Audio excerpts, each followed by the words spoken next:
Welcome to Encounter, where we celebrate putting faith into action and community leaders who live out compassion, grace, and love.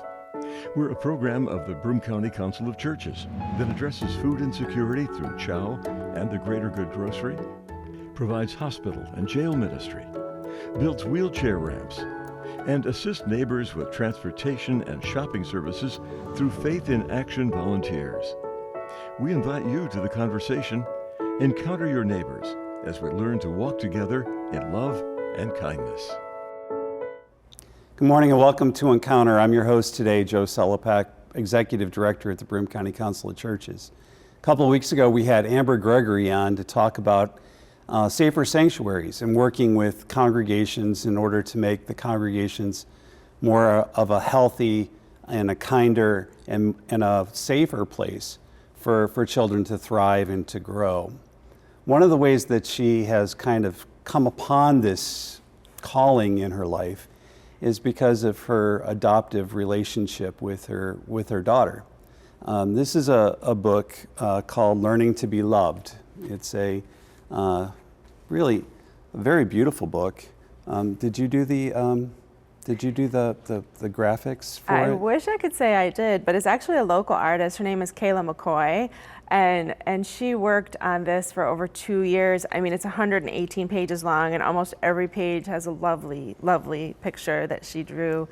Mostly the book is told through the pictures and the emotion that she was able to capture, and just a few words, you know, so it's told a lot in stories. So my guest today is Gregory, and we're going to be talking about this book and Learning to be Loved. Now, the actual title of the book is kind of provocative, so yeah. Probably intentionally so. So you want to talk a little bit about it? It's actually the title my daughter actually came up with. We were trying to figure out what would be good, and she came up with that herself. And you can see on the cover, she looks a little snarky there. Got a little snarky kiddo who's been drawing on the walls and has a sourpuss look on her face.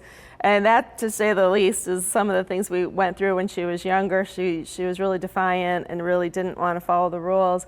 But what it turned out when I learned more about it, we actually hired a doctor who helped me understand. She had an attachment disorder. It was called reactive attachment disorder. The reactive part means she kind of gets the parent to react. So Right. It makes your relationship kind of rough, to tell you the truth. And because she's pushing all your buttons. And she can read a room like nobody's business, so she knew how to push every single button I had, and she would diddle with them. And the doctor, when he came in, he's like, yeah, it's like she's been standing on your foot for 3 years. And I'm like, yes, that's exactly how I feel, you know, and my authority and my rules. And not just authority and rules, she wouldn't accept my love. She wouldn't accept cuddling with me. She wouldn't accept me doodling with her hair. She wouldn't accept me holding her hand in a parking lot, like, we gotta hold hands. And I just never had experienced a child that didn't respond well to positive time and attention. And I couldn't figure it out. I'm like, what is going on here? And after 3 years, yeah, our relationship was in rough shape. The whole household was pretty much in rough shape. And we found an amazing doctor, and he explained to me that what she is doing with her bad behavior is making sure you don't love her. And she's pushing away your love with this naughty behavior because she is scared to death to her core, because she had a birth mom she loved. And when that relationship was broken, she experienced the worst pain that she never wants to experience that again, Amber. And she said, and you're the mom. Right. And your relationship is closest to her. And even though she's little, I'm not saying she cognitively thought of all this, but deep down, like in her soul, she's like, I'm not going through that pain again. And so backing up a little bit, so we have a child here who is deeply, deeply traumatized. So do you want to talk a little bit about where she came in life and how? Yeah, and it's a good thing to talk about, because when we adopt kids, or sometimes when we foster kids, we think their life just started with me. Right. She was only 2 years old. She still looked like a baby. And it's like, see, now your life has started because now my life has started with you. But she had 2 years of a very hard life. She was abandoned when she was 2 months old. The police found her a couple days later. She only had a diaper on, and there was a little note pinned to it that had a name and a birthday. They assumed her birthday, a name and a date. Then she was very sick, so they took her to the hospital. They couldn't find a placement for her in an orphanage, so she stayed at the hospital for 4 months. Then she did go into an orphanage, but I saw this orphanage. It was over in Orsk, Russia. It was appalling. It was horrible. It was filthy. The kids, she was the size of a 9-month-old at age 2. She couldn't man. walk or talk. She had bald spots from being left in a crib all day and a flat spot on her head. Clearly the level of care was not there, and she was just left there. And she'd got a pneumonia a couple more times, but they call it failure to thrive. Her emotions were so shut down. Her face didn't show anything. And I know they're rough on their kids. They don't mind corporal punishment. I know she'd been smacked. I know she was neglected, severely neglected. So, she had so much abuse and neglect and unloved, and just that chronic feeling that no one cares about you. Right. That does deep, deep, deep damage. You feel like a garbage kid, Yeah. and it was really hard to relight that spark in her soul. Yeah, it's interesting. I've done a little bit of work in child development. Pastors do a little work in a lot of different places, but child development was one where I kind of got hooked on it a little bit, and some of the issues that kind of come up especially in early child development have to do with that initial bond that a child has with their parent. Yeah. And you can kind of see it at times when there's a child who's sitting with their parent, and they're mimicking the mouth movements, or they're putting their hand inside of the parent's mouth, and they're learning through that relationship what it means to be human, what it means to talk, and so the mirroring is important. It is. So this child obviously didn't have that nurturing and caring environment to begin with, where this mirroring can happen, or where this bond can kind of take place.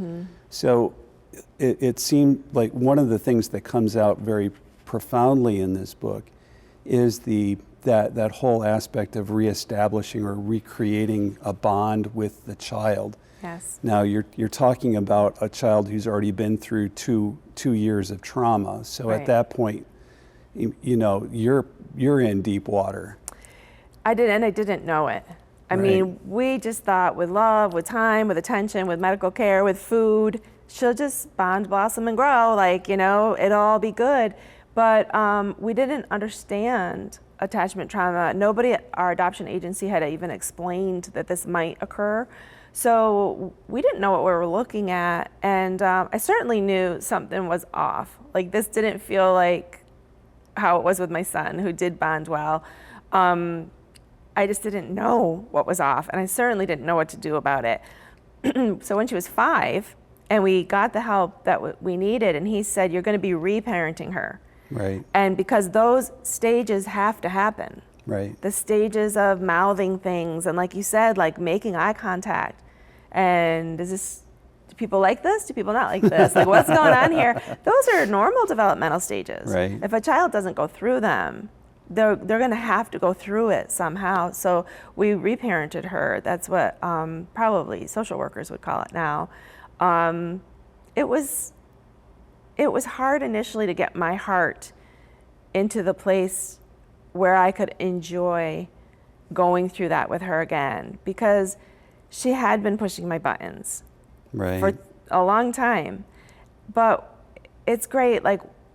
Once I realized she was a heartbroken child. She Right. was a soldier with battle fatigue. Right. She was exhausted.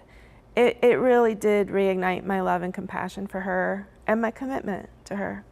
And that's one of the things that trauma does to us, is it kind of stunts us to the point where, Yeah. we put up protective boundaries, and in the wall that you Yeah. talk about in the book too, Yeah. where there's a wall that we put around ourselves in order to protect that tender spot. Yeah. So you want to talk a little bit about how you broke through that? So there's two parts of effective parenting. One is getting love in, and one is limits, like your rules, and having your child be a dependent child and follow your rules. So the doctor talked about it as if you think of it like anorexia, it's a little easier to understand, because somebody who has anorexia, they don't just not like the food, so they don't eat it, right? Because you'd Right. make them a mistake or chocolate cake, you give them anything to eat. However, this is like these kids don't want to take the love in. So it's not like they don't want to take food in, they don't want to take the love in. So they're blocking love.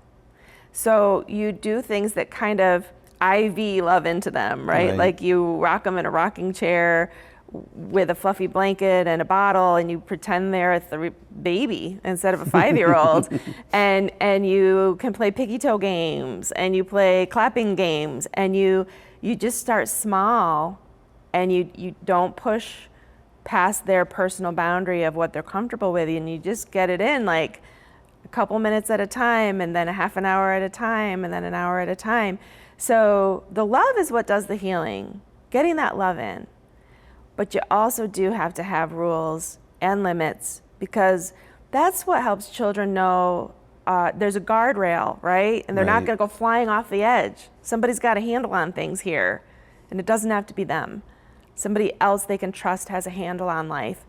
But that trust is not coming naturally, because he uses another example that I put in my book. All this is with his permission.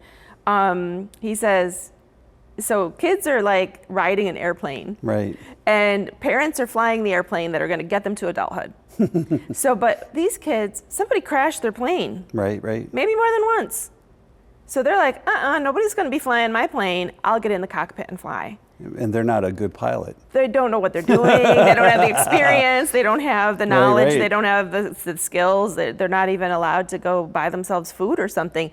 So they have these constant antagonistic and oppositional things because they're trying to get control of a situation. And mom and dad are going, that's a situation I have control of, not you. Get back go and be a passenger again. And these kids are just like, somebody's already crashed my plane. I'm not doing that again. So it's a good metaphor to help understand, but you do have to get them out of the cockpit, and you need to be flying the plane. But there's kind ways Right. to do that. And it's totally, you can't punish, you can't be vindictive, you can't take away food. They've been starved. What are you going to do? Take away their dinner? Right. You can't spank or hit. They've been beaten or left in a closet for 2 days. You're never going to bind them to your heart with fear. Right. Or by, in a sense, putting them in jail with your punishments. So it's a whole different way of parenting. It is not typical parenting. Now, one of the things that also comes out in the book is the fact that, like, when your rules are being broken as a parent, there's the tendency in which to see it personally and to get defensive and to get vindictive and then to parent out of that out of that lens. Yeah. But one of the things that I thought was kind of interesting in the book was the way that you with the way that you dealt with certain things. So for instance, one of the things that came up was bedwetting. Yeah. Even as a 5-year-old, she couldn't. Right. For one reason or another, and it was always having to do with the trauma that kind of enforced her.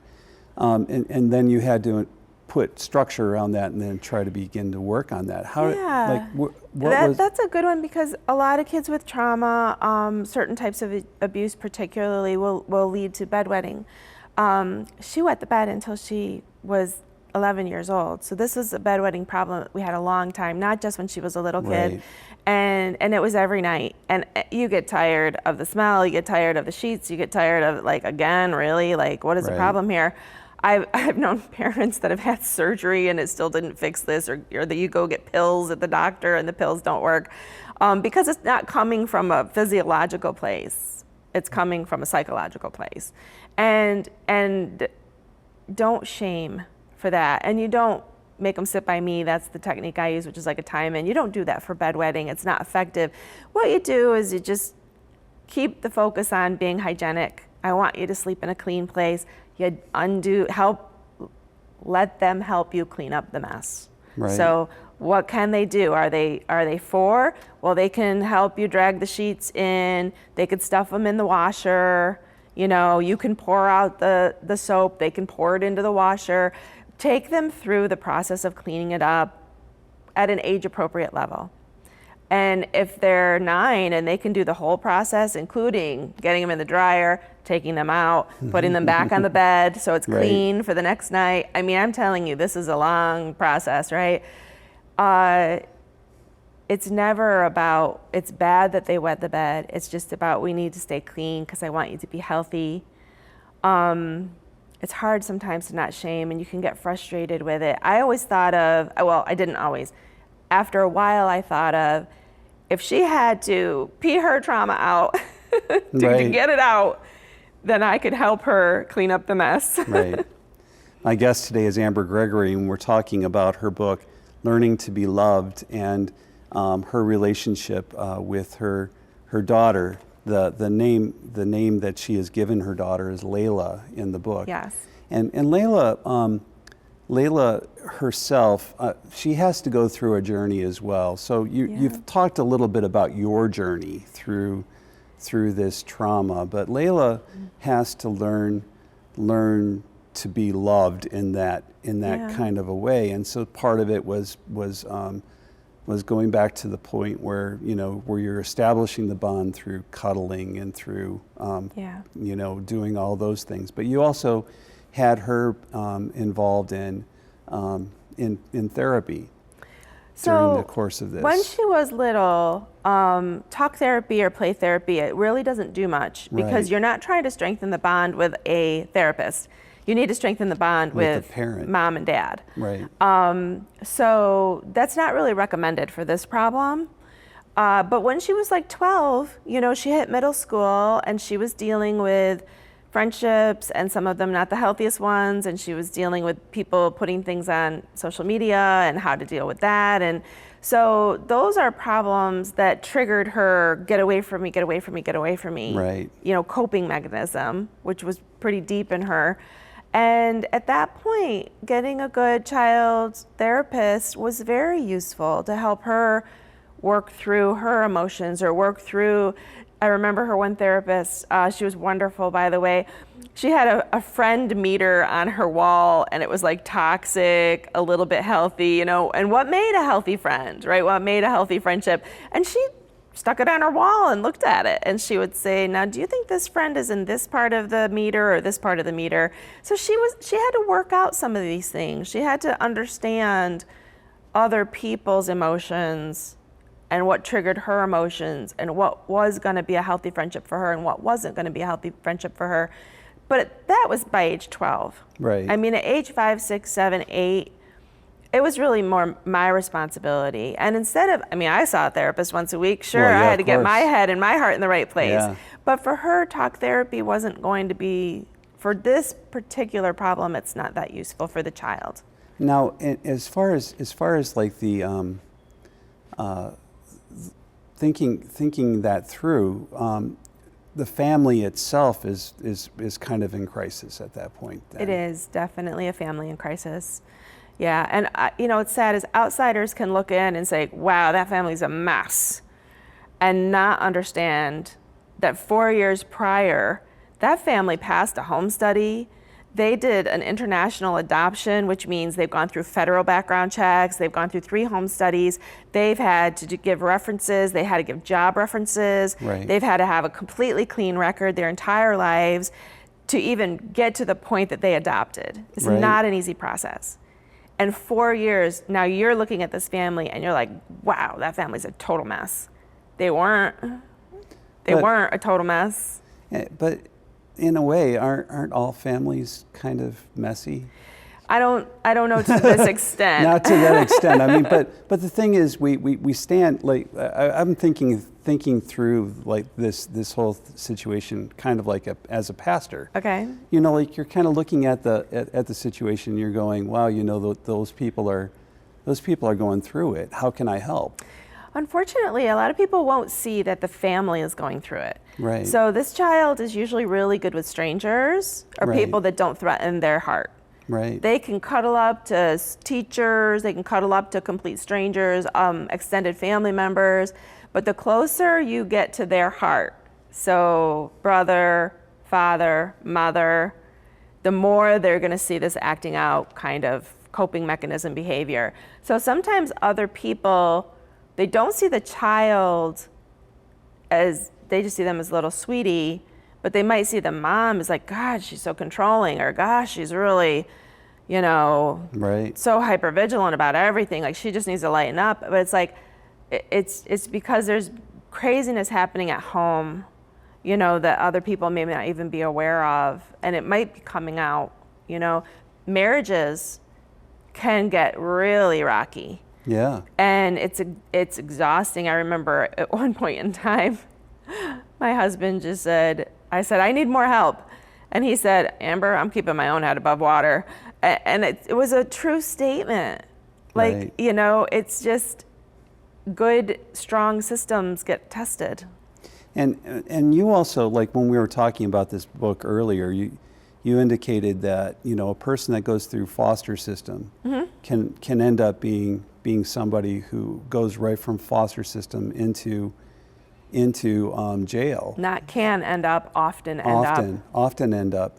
And that it becomes it's almost like a pipeline, so to speak. It is. So yeah. how you want to speak about that a little bit? Oh yeah, it's sad because foster kids, I mean, sometimes they end up in sex trade, sometimes they end up doing drugs to clock out of their emotional pain. Sometimes their conduct problems when they were little that didn't get resolved grow into bigger conduct problems, right? So this will be a problem they tend to grow into, not out of. Right. And as they grow up, they have access to the internet now, or they get into drugs, or they get into, you know, being really promiscuous. That's, by the way, it's called self-injurious behavior. It looks like really bad conduct problems, but as a little girl, Layla used to put her skin under water as hot as she could get it. So say we were having bath time or whatever. Say I was folding towels while she was in the bathtub, age 4 or 5, whatnot, just right there. I would come, you know, grab the towels, come back into the bathroom, and she would have the water cranked and burning her skin. So self-injurious behavior is actually one of the, that's how you can diagnose what this is. But self-injurious behavior in a teenager, that's drinking, drugging, promiscuity. Now those kids look like, well, I don't want my kids hanging out with those kids, or those are just bad kids, or those kids are just from a bad place. They're actually hurting themselves. Right. It's just what they're using to hurt themselves. But those are all things that get punished as you get older by the penal system. You get punished for drugs. You get punished for sex stuff. You get punished for those things, and they end up getting a record and getting put in jail. And some of it, though, is like cutting and other kinds of things like that. But there are probably parents at home who've had children acting out, and they're sitting there thinking, well, you know, where's the trauma? And not all self-injurious behavior, though, is an indication of oppositional defiance disorder, though, is it? No, particularly cutting. So yes, it can specifically be cutting to hurt yourself. Right. But some cutting is because of extreme anxiety. Right. When you cut, that anxiety fades. It's almost like a compulsive behavior that it reduces a child's anxiety. So they can, but there's an awful lot of reasons. I don't diagnose, it's not my thing. I would definitely seek professional help. Yeah, so, and I would recommend that too. Yeah. So one of the other things I loved about this book too is that in the back of it, it gives us some definitions and some things to work from as far as those things were concerned. Yeah, I thought it was important. I mean, I wish that somebody had told me when I adopted to look for certain things, because like anything, the sooner you get a diagnosis and the right treatment, the better the outcome, right? The better the prognosis. So I just put the DSM-5, like what are the criteria to meet RAD, reaction attachment disorder? What is the criteria for oppositional defiance disorder? What is the criteria for conduct disorder? Right. What does that actually mean, and what would you be looking for? So in our case, like a conduct disorder, childhood onset type, that is really rare, by the way. But bullies or threatens, physically cruel to animals, right? Like they only have to meet one criteria on that page to get that diagnosis, because most kids would not go to those extremes. Now, how would people find your book if they want to? So right now, you got to go straight to Amazon and you have to type in Amber Gregory, Learning to Be Loved. It won't just pop up because it's too new of a book. But if you're a foster parent, or if you're thinking of adopting, or if you've adopted, or if you're just a parent that for whatever reason you're looking at a lot of defiant behavior, I would recommend the book because it's hopeful. It gives you what to look for, what kind of help you would probably need, and I do recommend professional help. And then it gives you some hope that whatever craziness is happening, you can turn it around. Now, in our last minute, what kind of advice might you give to a congregation that's kind of looking at trying to help children? In that kind of children live in a family, and this family is in crisis if it's going through it, and support them in whatever way. If you can give them a babysitter one night a week so mom and dad can get out for a date night and keep their marriage strong, do that. If you can bring them food so mom doesn't have to cook one night because she's been going to the doctor and she's been going to the therapist and she's been going to all these other places, like however you can support them in a way that your heart feels you can do, they need it. And the way that they can do that is by becoming a safe and really a very, very loving environment for the family itself, and to offer them the space that healing requires. And if mom or dad says they're not allowed to have this food or that food, follow the mom and dad's rules. Keep the rules very consistent. These children do much better when everybody's on the same page. Exactly.